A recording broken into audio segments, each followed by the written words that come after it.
Khan here for Seconds Out with Frank Smith, who is tired, bereft of a bit of breath as well too, having done the Fight Day 5K. Feeling good? Feeling well? I don't feel well, but I feel good. I broke my record pace. Must be something to do with the Japanese climate coming over here. But yeah, feeling good. Good to be in Vegas. Congratulations on winning or beating your personal best. That's something I can't do. I didn't win. Well, you can beat your if you've never done it before, you can beat your personal best because your first one is always your personal best. I'm not much of a runner. Yeah, no, but at least you could set a personal best. Yeah, true. Yeah, see, a little bit of wisdom. You might see me on the next Fight Day 5K, maybe coming soon to a 5K near you. Getting into some of the boxing chat, first of all, Frank, let's start at the top. Big news, shifting the boxing scene at the moment, and there's been some developments from that as well too. I know you've been asked about it recently today. That being that the Feb 17th date that was set for Fury versus Usyk is now completely off. I probably know as much as you do, to be honest. We I think we're waiting for an update. It's all very fresh though. It happened in the last, 10 hours or so. They moved very quickly, got the news out there. But there's a lot they have to go through at this, at this stage, especially with a show of that magnitude, and a lot of detail to go through. So I think it's, there's always going to be new developments, but not good. It's not. It was a fight everyone had been waiting a long time for, to see the undisputed heavyweight championship of the world. Hopefully they can get it back on, because it's a moment people have been waiting for. Whether it be minutes or hours, do you guys ever get the whispers or news beforehand before we receive it? Do you ever hear anything about these sort of developments happening? I just kind of wondered. We probably hear a little bit early. We've obviously got fighters on the card as well, so you get like a courtesy update. We weren't involved in the main event, so I'm sure there was lots of discussions that had to go on just in revolving around that fight itself when they got the news. But yeah, I'm sure we hear some news, but a lot of the time, the rumours, a lot of the time as well, a lot of things you see online are a load of rubbish as well. But I'm sure they're working very hard in the background to be able to give a formal, full update.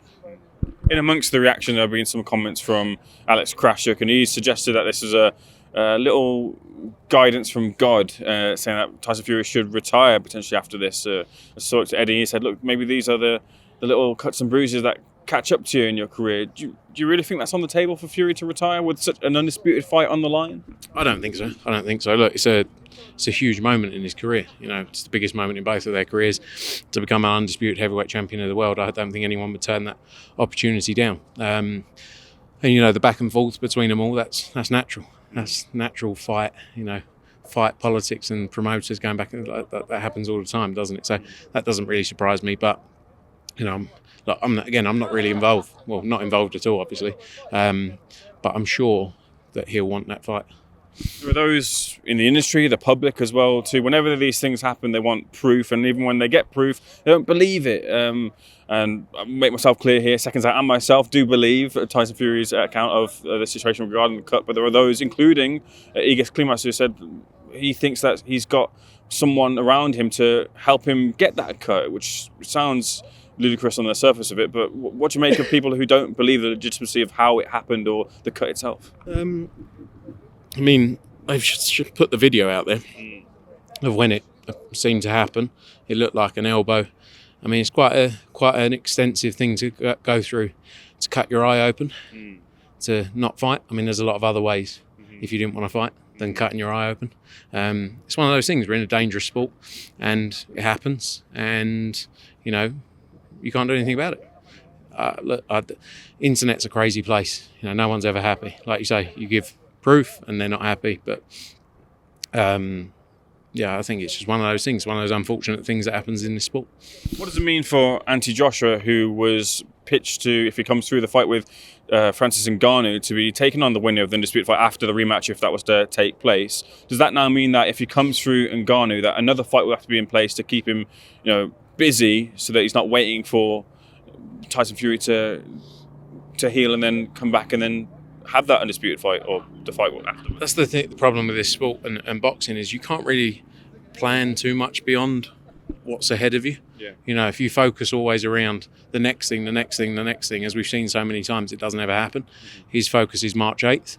He's got a tough fight against Francis Ngannou, and nothing beyond that really. It's anything could happen between now and March 8th. You know, anything could happen. Like, you've also got the IBF situation with Filip Hrgovic, and I think they had to do the undisputed fight by end of March, I believe, which doesn't look likely with a cut like that. There's so many things that are going to go on. So it's best just to focus on what's ahead of him right now, and that fight itself, not look beyond that, because like I say, on March 9th there could be so many variations of what's gone on. Does Usyk fight someone else? Like, there's so many things, so you can't really think too much into it, I don't think. Pushing the focus to Japan, and you've landed the prize fighter return with $1 million prize on the line as well too, and prizes for those who compete in the tournament. Was it difficult getting that over the line, Frank? Logistically, is it hard to assimilate the fighters and get a prize fighter tournament going? Look, it's been a lot of work. We obviously announced our deal in Japan back in September. We signed a 3-year deal out there.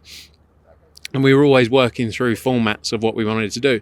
For a couple of months, we were working with the commission to try and do the original prize fighter, 3-minute rounds, all on one night, quarters, semis and final. That didn't go through. So we changed the model a bit. And, you know, it's a bit like the World Boxing Super Series tournament. I think it's brilliant because it's going to give one of these 8 fighters the opportunity not just to make $1 million, but also to create a name for themselves. And I think whoever comes out of this tournament as the winner can set themselves up for a world title shot. So they make a load of money, put themselves in a great position. You know, you got a $100,000 knockout bonus as well in each of the rounds. You know, so it's money these guys have never seen, and it's great, and it's a great event. It's picked up a lot of traction. I'm not going to stand here and say it's 8 of the top 10 middleweights in the world, because that's not what it is. But it's 8 fighters who are going to go in there and potentially change their life. And they've all got their own stories, and I think it's an amazing concept. Look, we're not the creators of a tournament format boxing, but the brand, you know, everything around it. I think, you know, we're going to aim to do quite a few more of these, because it really does capture people's imagination. And in a time where the sport's quite confusing and big fights aren't happening and fighters aren't fighting each other, I think these kind of things where you put 8 people in a tournament and they don't know they're fighting is great to see. With the 5 versus 5, another concept that you're working on there, Eddie's kind of alluded to there being a bit of a transfer window and the time to bring fighters in. Can you say how many fighters you're talking with as to who you might bring in, how many you might bring in additional to your current stable who you want to pitch for those 5 versus 5? We're just working through it now. Obviously, I think he spoke a bit about the weight divisions a bit more and how they're selected, but there's a couple of people we're talking to, and it's always evolving. We haven't set any of the fights yet, we're always looking for new fighters. Take away the 5v5 for a minute, we're always looking and searching to sign new fighters, so it's always part of our business and everything we do. Is the signing close? There are a couple of signings close, yeah. How close? They are as close as they can be until they're signed. A week close? A week, 3 weeks, 4, who knows? Until it's signed, you never know, but I think there's a few that we're close with.